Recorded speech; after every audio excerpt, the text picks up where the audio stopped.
주제로 꿈을 쫓는 인생 함께 은혜의 말씀 나누십니다. 우리에게는 아마 대부분 꿈이 있을 겁니다. 인생을 살아갈 때 마음에 꿈이 있으면 우리 인생은 기쁘고 행복합니다. 저도 개인적으로 목회를 할 때 소명자로서 사명자로서 하나님이 주신 꿈이 있었고 그 꿈을 쫓는 목회자로 그리스도인으로 지금까지 살아왔습니다. 그리고 지금 이후도 그 꿈을 쫓고 또 꿈을 위해서 살아갈 겁니다. 그렇지만 많은 분들이 현실적으로 꿈을 포기하고 꿈을 쫓는 인생을 내려놓습니다. 꿈이 더 이상 헛되게 느껴지기 때문입니다.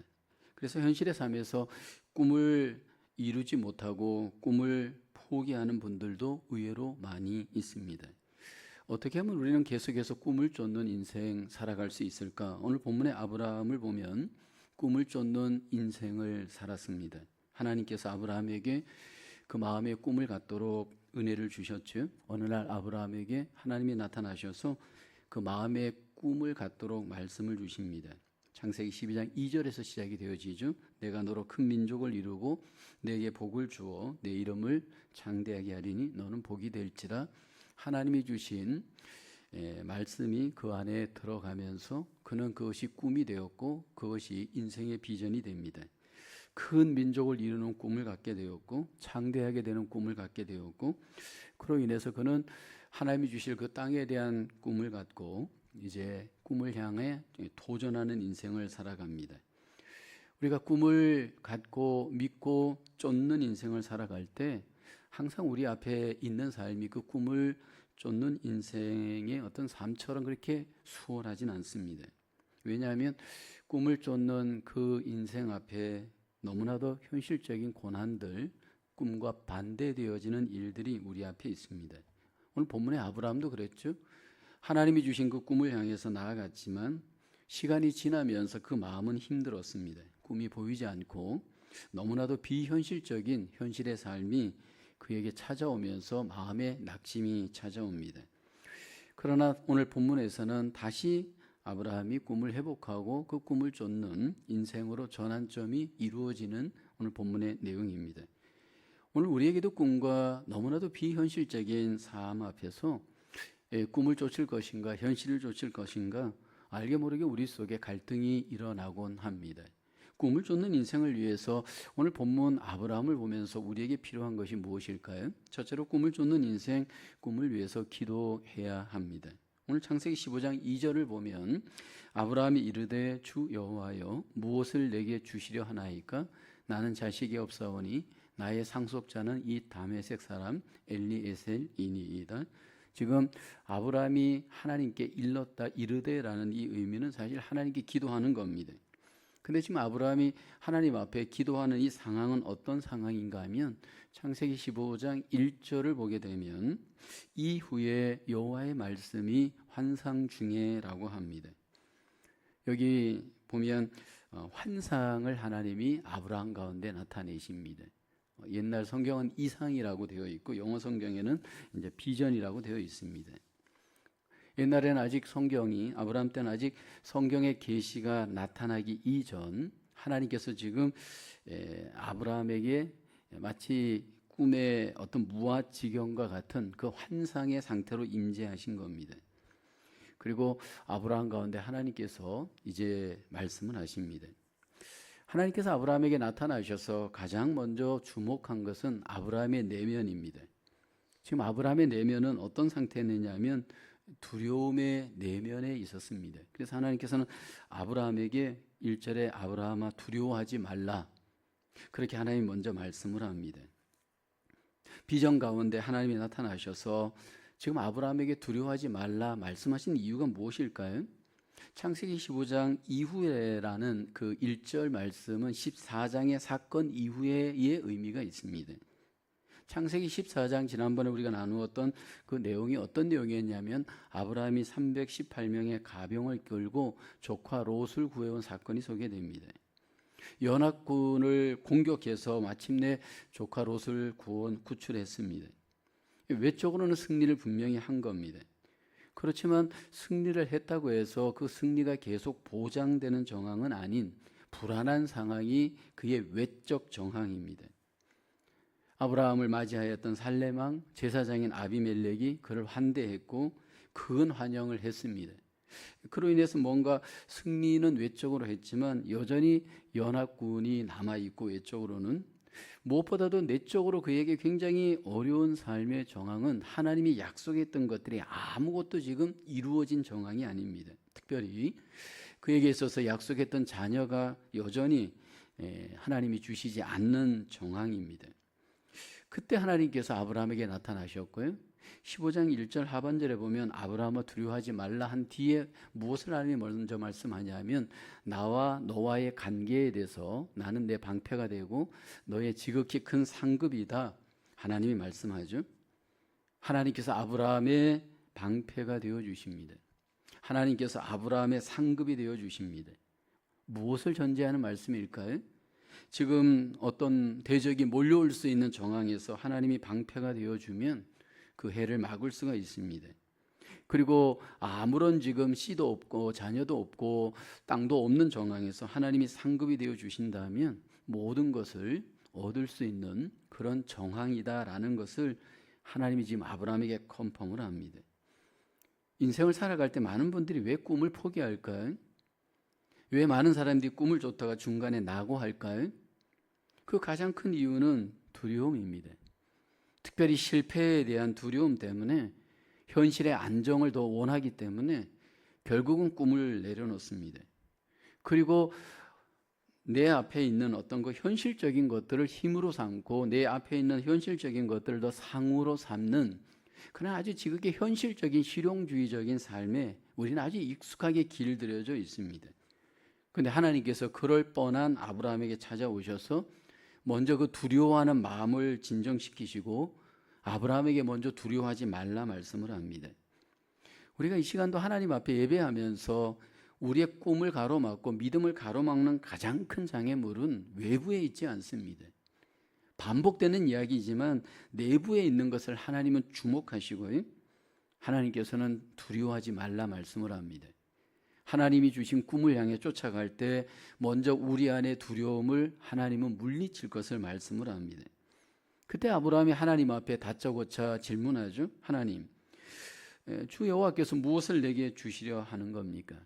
나는 지금 무자하고 나의 상속자는 이 다메섹 엘리에셀입니다. 2절에 그렇게 아브라함이 하나님 앞에 하나님께 질문을 하잖아요.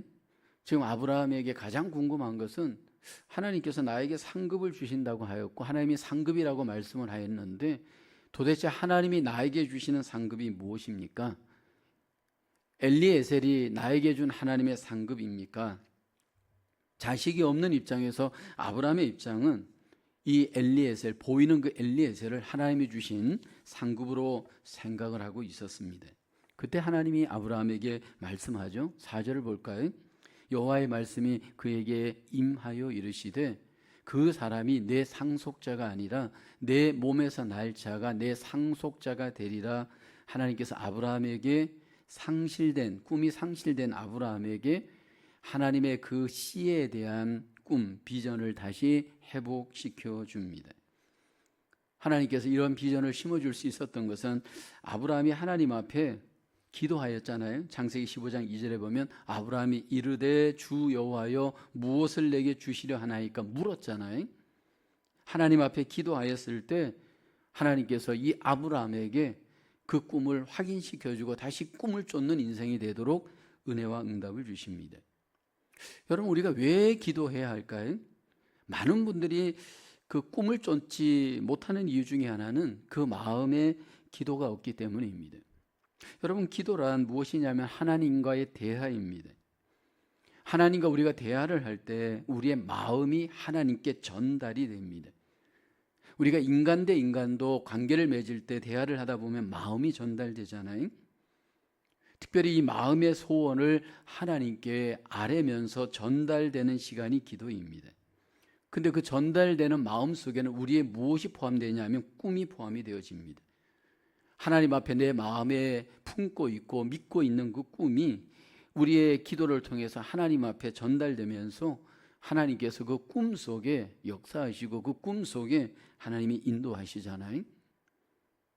제가 시카고에 있는 그 윌로우 크릭 교회라고 미국의 유명한 교회인데 2번 방문했던 적이 있습니다. 그 교회가 20년 전에는 굉장히 부흥하였고 성장하였고 좋은 샘플이 되는 모델링 교회였습니다. 그 교회 그때 당시 담임 목사가 지금은 은퇴했지만 빌 하이벨스 목사님이었죠. 그때 당시만 해도 굉장히 건전하고 건강한 목사님이었고 뭐 최근에 좀 불상사 때문에 결국 담임 목사직에서 물러났습니다. 근데 이분이 원래는 사업을 하셨던 분입니다. 근데 사업을 하다가 재미를 보지 못하고 어느 날 시카고에 있는 트리니티 세미너리에 입학을 합니다. 장사하는 것보다 낫겠지라는 심정으로 결국은 신학교를 들어간 겁니다. 그 신학교 과목 중에 사도행전을 배우는 시간이 있었고 어느 날 그 교수가 사도행전의 초대 예루살렘 교회에 대한 특징을 설명을 했습니다. 예루살렘 교회는 여러 가지 특성이 있지만 그 특성 중에는 구원받는 사람이 날마다 더해졌던 교회, 믿지 않는 사람들이 말씀을 받고 회개하고 하나님의 자녀로 거듭나는 역사가 있었던 교회입니다. 초대교회 이후로 정말 불신자에게 이렇게 초점이 맞춰진 교회, 구원의 역사가 일어났던 교회, 초대 예루살렘 교회가 어떻게 보면 가장 본이 되는 교회였습니다. 근데 지금 이 세상의 많은 교회들의 가장 큰 문제는 전도적인 교회, 전도에 초점을 맞추는 그런 사도행전적 교회가 없는데 지금 하나님이 그것을 기다리고 있습니다. 누군가 이 교회를 건설하여 주 앞에 우리 가운데 드릴 겁니다. 교수가 그렇게 말을 했습니다. 그때 그 강의를 듣고 있던 빌 하이벨스 목사님이 그때 신학생이었죠. 하나님 앞에 그 말씀이 하나님의 음성으로 마음에 이렇게 화살처럼 꽂히게 되었습니다. 그리고 그렇게 기도했다고 합니다. 하나님, 원하시면 제가 그런 교회를 만드는데 나를 사용하여 주옵소서. 꿈을 갖게 되고 기도하게 되었습니다. 그렇게 해서 이루어진 교회가 윌로우 크릭 교회입니다. 근데 여러분, 그게 윌로우 크릭 교회만의 문제가 아닙니다. 교회가 세워지는 데 있어서 비전도 중요하지만 그 비전을 위해서 기도하는가, 이게 너무 중요합니다. 개인의 인생을 살아갈 때 비전을 품는가 비전을 갖는가도 중요하지만 그 비전을 위해서 기도하는가라는 겁니다. 우리가 마음에 기도하고 그 비전을 위해서 하나님 앞에 마음을 드릴 때 하나님께서 그 비전 가운데 하나님의 놀라우신 기도의 은혜와 응답으로 역사를 합니다. 저도 목회를 하면서 목회자로서 성경대로 세워지는 성경적 건강한 교회가 저의 꿈이었습니다. 사도행전적 공동체 교회, 선교적 교회를 과연 이 땅에서 이루어낼 수 있을까? 불가능할 것 같지만 이것이 꿈이었고 이것을 꿈을 위해서 기도하였고 그 꿈을 향해서 기도하는 것처럼 여기까지 달려왔고 또 외적으로는 좀 교회가 좀 그 자연과 함께 드려질 수 있는 그런 어떤 환경을 갖춘 교회였으면 좋겠다라는 것이 비전이었습니다. 꿈이었습니다. 하나님께서 이런 교회를 위해서 저는 지금까지 달려왔고 또 우리 뉴욕 만남 선교교회도 그 꿈의 과정 속에 기도하면서 하나님 앞에 섬겼습니다. 부분적으로 하나님이 어떤 부분들은 성취해 주셨고 응답을 해 주었습니다. 이것은 개인의 삶도 마찬가지입니다. 우리의 가정을 위해서 또 개인을 위해서 하나님 앞에 꿈을 갖고 그 꿈을 위해서 기도하면서 하나님께 묻고 구하면서 인생을 살아왔고 하나님께서 그 꿈 속에 믿음 속에 기도 속에 응답하시는 것을 경험을 합니다. 오늘 우리에게 필요한 것은 하나님 앞에 받은 그 꿈을 위해서 하나님께 묻고 기도하면서 하나님께 인도를 구하는 저와 여러분 되어지기를 소원합니다. 믿음으로 기도하면서 하나님이 원하시고 기뻐하시는 그러한 믿음의 인생, 꿈의 인생으로 우리의 인생이 하나님 안에서 승리하시고 도전하시는 우리 모두의 삶이 될 수 있기를 주님의 이름으로 축원합니다. 두 번째로 꿈을 쫓는 인생, 하나님 말씀을 항상 마음의 믿음으로 붙잡아야 합니다. 오늘 본문 창세기 15장 6절을 볼까요? 아브라함이 여호와를 믿으니 여호와께서 이를 그의 의로 여기시고 아브라함이 하나님을 믿었습니다. 하나님은 그 믿음을 보시고 그 믿음을 의롭게 여겼습니다. 하나님은 우리의 행위를 의롭게 여기는 분이 아니시고 우리의 먼저 내면을 보시고 마음을 보십니다. 근데 하나님이 기뻐하시는 그 의는 하나님의 언약의 말씀을 의심하지 않고 그대로 믿는 겁니다. 하나님이 가장 미워하고 진노하는 행위가 뭐냐면 하나님을 신뢰하지 않는 겁니다. 구체적으로 하나님의 말씀을 신뢰하지 않는 행위입니다. 과거도 지금도 미래도 하나님께서 일하시는 그 비전의 사람들을 보면요, 그 안에 말씀이 있는 사람입니다. 그 안에 말씀에 믿음이 있는 사람입니다. 그러니까 그 말씀이 비전이 되고 말씀이 그 안에 믿음이 되는 사람은 하나님이 인정을 해 주십니다. 그래서 저는 이렇게 어떤 사람들과 대화를 할 때 그 사람 안에 어떤 말씀이 있는가를 굉장히 중요하게 여깁니다. 어떤 말씀을 마음에 품고 있는가, 하나님께서 그 사람을 향해 어떻게 지금 역사하는가의 산 증거입니다. 하나님께서 아브라함에게 어떤 말씀을 하셨기에 아브라함이 믿었을까요? 오늘 본문에 4절에 이런 말씀을 하잖아요. 여호와의 말씀이 그에게 임하여 이르시되 그 사람이 내 상속자가 아니라 내 몸에서 날 자가 내 상속자가 되리라. 하나님께서 갑자기 아브라함에게 내 몸에서 상속자가 나올 것이다, 날 것이다, 그렇게 말씀을 했는데 그때 아브라함이 사실 아무런 조짐이 없는 정황입니다. 그리고 나서 하나님이 갑자기 아브라함을 데리고 밖으로 나가죠. 그리고 5절에 말씀을 하죠. 그를 이끌고 밖으로 나갑니다.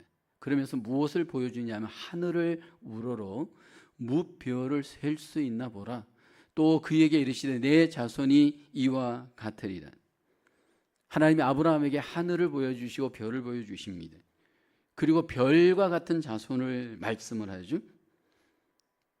여러분, 우리가 인생을 살아갈 때 하나님이 우리의 이 믿음이 상상력에 근거한 믿음이 되기를 원하십니다. 지금 아브라함에게 하나님께서 하늘을 보여주면서 별을 보여주면서 그 많은 별을 상상하면서 그것이 아브라함의 별처럼 많은 자손이 될 것을 하나님이 지금 상상케 하는 거잖아요. 유진 피터슨이라고 하는 유명한 영성학자 그런 말을 했어요. 상상력은 하나님의 가장 놀라운 선물이다, 그렇게 고백을 합니다. 그러니까 우리가 믿음을 갖게 되어지면 그 믿음 안에서 하나님께서 그 하나님의 그 하시는 일을 이 거룩하게 믿음으로 자꾸 상상하게 되어집니다. 그러면서 그 하나님을 더 꿈꾸고 나아가게 되어지죠. 자녀가 한 명도 없는 입장에서 별과 같은 자손을 주시겠다라고 하늘을 보여주었을 때 아브라함이 이 모든 것들을 믿었습니다. 만약 여러분에게 누가 데리고 와서 바깥에 데려가서 하늘을 보여주면서 저 별과 같이 자손을 주겠다라고 할 때 아멘 할 수가 있을까요? 아브라함에게 하나님께서 장래에 대한 하나님의 그 복에 대해서 무엇이라고 말씀하셨냐면 하늘을 우러러 무별을 셀 수 있나 보라 말을 합니다. 내 자손이 이와 같을 것이다 라는 겁니다. 여러분, 우리가 믿음 생활을 하는 데 있어서 이성을 우리는 분명히 인정합니다. 이성적인 영역의 하나님의 은혜를 분명히 우리는 기초합니다. 근데 잘 보셔야 됩니다. 이성적으로 가는 사람은 하나님의 은혜와 비전과 꿈을 제한할 수 있는 위험이 있습니다. 이성은 활용하되 이성적으로 가는 것은, 감정은 사용하되 감정적으로 가는 것은 굉장히 위험한데, 오늘 우리에게 실용주의 입장에서 이 이성적으로 가는 분들, 계산을 앞세우고 숫자를 앞세우고 합리성을 앞세울 수 있는 위험이 있잖아요. 하나님께서 아브라함에게 일을 하실 때 갑자기 하나님이 왜 이렇게 하늘을 보여주시고 별을 보여주면서 그 상상을 갖게 하고 그 꿈을 갖게 하고 그 믿음을 갖게 했을까요? 지금 아무것도 이루어지지 않는 것 같은 현실 속에서 그의 이성은 하나님에 대해서 비전을 놓치고 믿음을 놓칠 수 있는 정황이었습니다.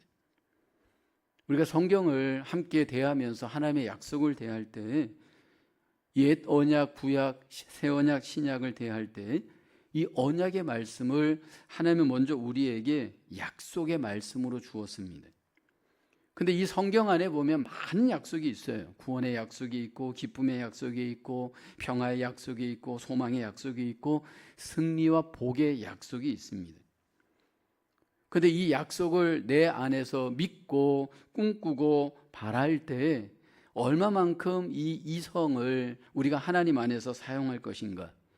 많은 경우에 이성을 잘못 사용하여서 이성적이 되어지면 이 말씀이 믿어지는 게 아니고 자꾸만 계산이 되어지고 의심이 됩니다.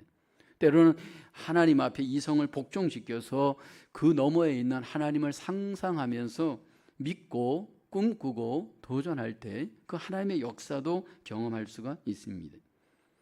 저는 많은 경우에 믿음 생활하면서 많은 경우에 그리스도인들이 현실적인 삶 속에 너무 매몰되어져서 하나님이 주신 미래의 꿈이 없고 도전이 없는 분들을 너무 많이 봅니다.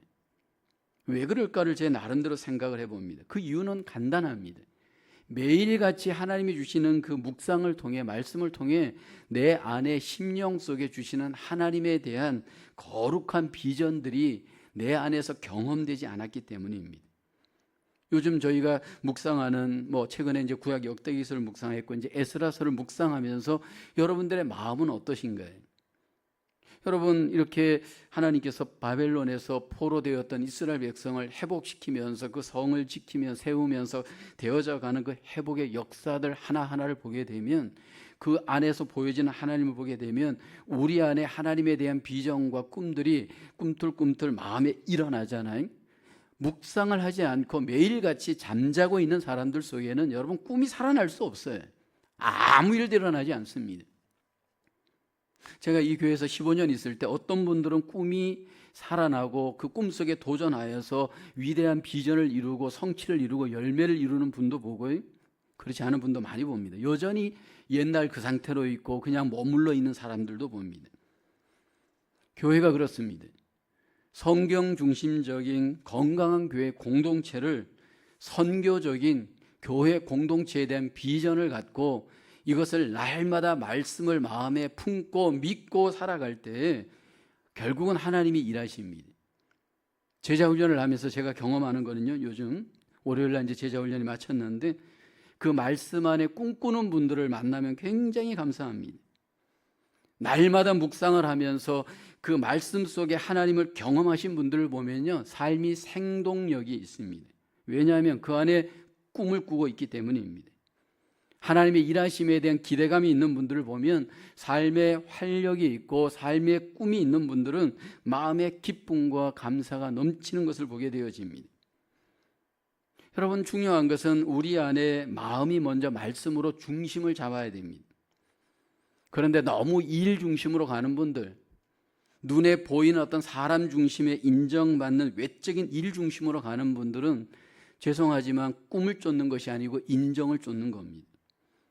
조심해야 될 것이, 교회 속에 사역은 해야 되지만 마음이 믿음으로 말씀으로 준비되지 않는 사역들은 다 자신을 망치는 지름길입니다. 저는 교회 안에서 이것을 너무 많이 봤습니다. 고난이 있고 희생이 있어도 하나님은 말씀이 그 마음에 있는 분들을 이용하시고 그 사람을 통해서 하나님의 복을 하나님께서 경험케 합니다. 오늘 본문에 이 아브라함도 이 말씀을 쫓아가면서 마음에 그 말씀을 채워가면서 완전하지 못합니다. 그런데 아브라함의 일상이 결국 하나님 앞에 100%는 아니지만 나중에 실수는 하지만 그러나 말씀으로 마음을 지켜갑니다. 나중에 뒤에 가보면 하갈을 통해서 이스마엘을 낳는 실수도 합니다.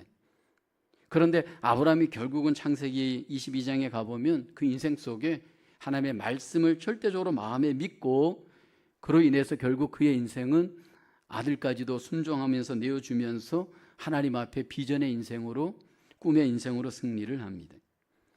오늘 저와 여러분들 속에 하나님이 주신 꿈을 이루기 위해서 내가 무언가를 하는 것보다 더 중요한 것은 마음의 믿음의 말씀이, 언약의 말씀이 우리의 중심이 되어져 그 말씀을 쫓아갈 때 하나님께서 우리의 삶 속에 일하시고 그 모든 계획 속에 일하시는 줄로 믿습니다.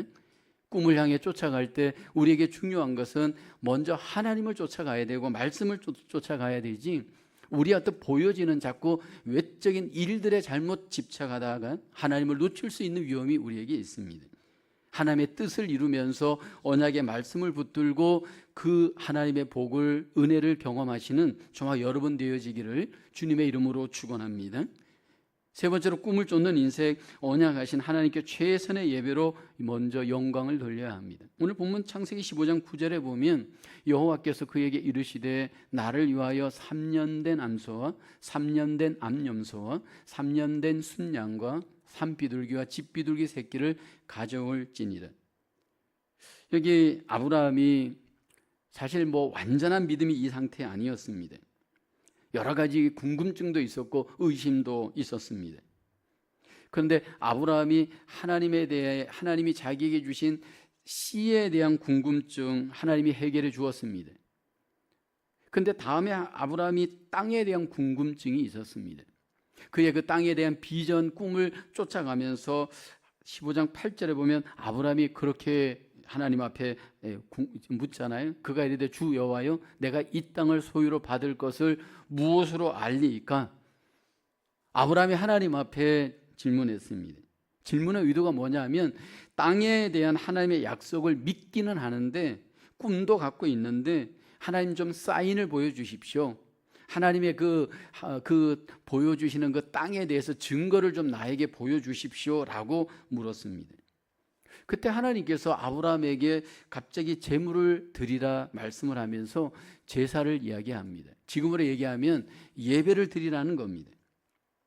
왜 하나님께서 갑자기 헌신의 제사를 요구했을까요?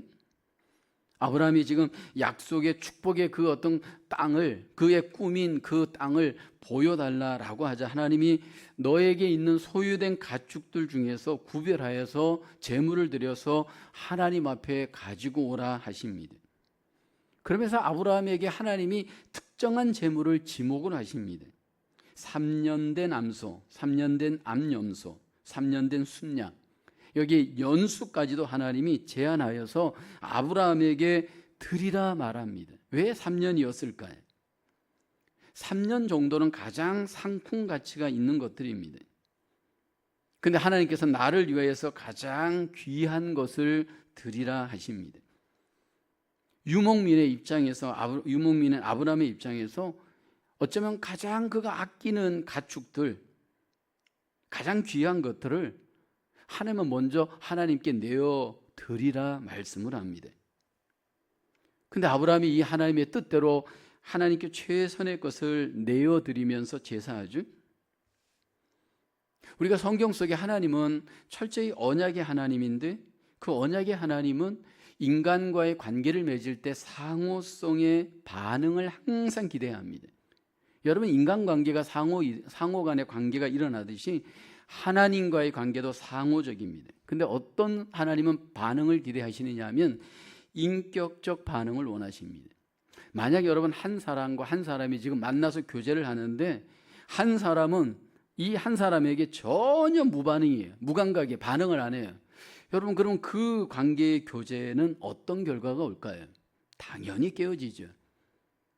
여러분, 마음과 마음을 다하는 인격적인 반응을 하는 관계는 여러분 성공하는 관계가 가능합니다. 근데 우리가 살아계신 하나님 앞에 하나님께서 우리에게 먼저 원하는 것은 하나님 앞에 믿음으로 산다라고 한다면 정말 최선을 하나님 앞에 드리면서 하나님과의 관계가 최선의 관계가 되어지기를 하나님은 원하셔요.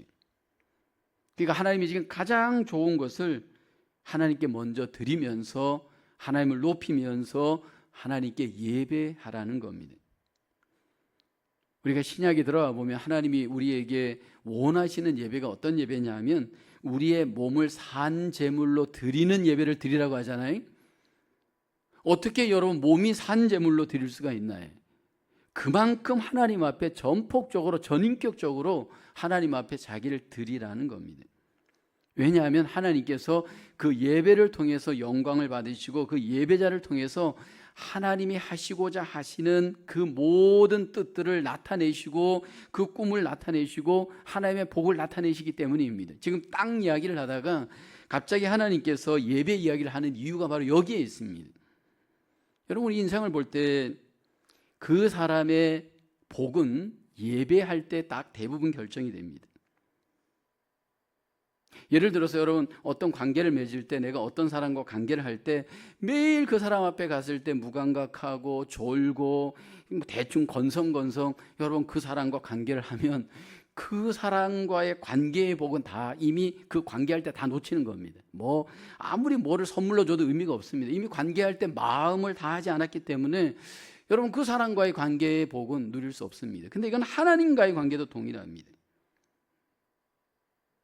그 높으신 하나님, 복의 주관자이신 하나님 앞에 나와 우리가 예배를 할 때 최선의 것을 내어드리면서 최선을 다해서 하나님 앞에 예배할 때 하나님께서 그 예배자들에게 하나님의 그 놀라우신 하나님의 역사를, 증거를, 열매를 나타내십니다. 영광의 하나님을 우리가 복받기 위해 믿는 것은 아닙니다.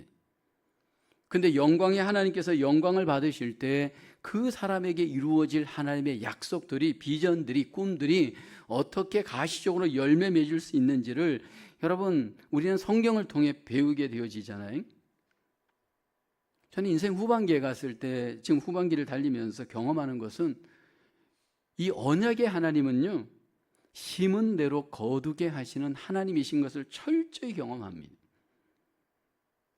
사람이 무엇으로 심든지 그대로 거두리라라는 이 말씀은 하나님의 말씀이고요, 이 말씀은 너무나도 신실하게 하나님이 열매를 맺게 하십니다. 그래서 저와 여러분들이 하나님 앞에 예배자로 하나님께 예배를 드릴 때 우리의 인생의 모든 꿈들을 성취하시고 열매를 맺게 하시는 하나님의 그 놀라우신 복도 경험하게 되어지는 기회가 되어지는 줄로 믿습니다. 저는 교회 속에서 예배를 최선을 다해서 귀한 것을 내어드리면서 하나님 앞에 참된 예배자로 살았던 분들이 하나님께서 복을 주지 않는 것을 저는 본 적은 없습니다. 영혼의 복, 육체의 복, 삶의 복으로 하나님께서 그 비전 속에, 인생 속에 함께 하시는 것을 저는 경험을 합니다. 아브라함이 결국은 하나님 앞에 이 모든 하나님이 주시는 이 열매를 나중에 누리게 되어지잖아요. 하나님께서 아브라함에게만 꿈을 주실까요? 절대로 그렇지 않습니다. 성경의 인물들은 우리의 단지 예표일 뿐입니다. 예수님의 예표이기도 하지만 우리의 그림자이기도 합니다. 하나님 우리 각자에게도 전부 다 꿈을 주십니다. 근데 하나님께서 이 꿈을 준 뒤에 우리에게 원하는 것은 믿음을 갖고 기도를 하면서 말씀을 따라 하나님께 예배하면서 하나님이 주신 이 꿈을 쫓는 인생을 살기를 기대하십니다. 우리가 돌아보고 점검할 것은 하나님이 나에게 주신 그 꿈을 나는 쫓고 있는가, 우리를 다시 한번 돌아보길 원합니다. 하나님께 받은 꿈을 기도하면서 다시 한번 그 꿈을 쫓기를 원하고요, 하나님의 말씀을 믿고 그 믿음으로 그 꿈을 향해서 달려가길 원합니다. 더 나아가서 하나님을 최선을 다해 예배하면서 그 하나님을 우리가 기쁘게 하면서 그 꿈을 쫓아가는 우리의 인생이 되길 원합니다. 저와 여러분의 인생 속에 하나님이 주시는 놀라우신 은혜와 하나님의 그 복들이 하나님을 예배하면서 믿고 기도하면서 그 은혜와 복을 삶 속에 경험해 가시는 저와 여러분 되어지기를 주님의 이름으로 축원합니다. 기도하겠습니다. 은혜가 풍성하신 하나님, 우리에게 구원의 은혜와 더불어 하나님의 나라를 이 땅에서 이루어갈 수 있도록 우리에게 꿈을 주시고 우리에게 하나님 귀한 비전을 주심을 감사합니다. 하나님이 주신 이 꿈을 우리가 하나님 소멸하지 않게 하여 주시고 그 마음에 주신 그 꿈을 하나님 먼저 하나님 앞에 기도하며 꿈을 쫓아가게 하시고 그 꿈을 항상 하나님이 주신 언약의 말씀을 믿고 두려워하지 말고 믿음으로 바라보며 쫓아가는 저희들 되게 하여 주시옵소서. 하나님 앞에 최선을 다해 예배하며 하나님이 우리의 인생의 참된 예배자인 것을 항상 기뻐하며 우리를 드리며 하나님께 살아갈 때 하나님의 인도하심을 하나님 그 꿈속에서 경험하는 하나님의 귀한 축복의 인생으로 열매 맺게 하여 주시옵소서.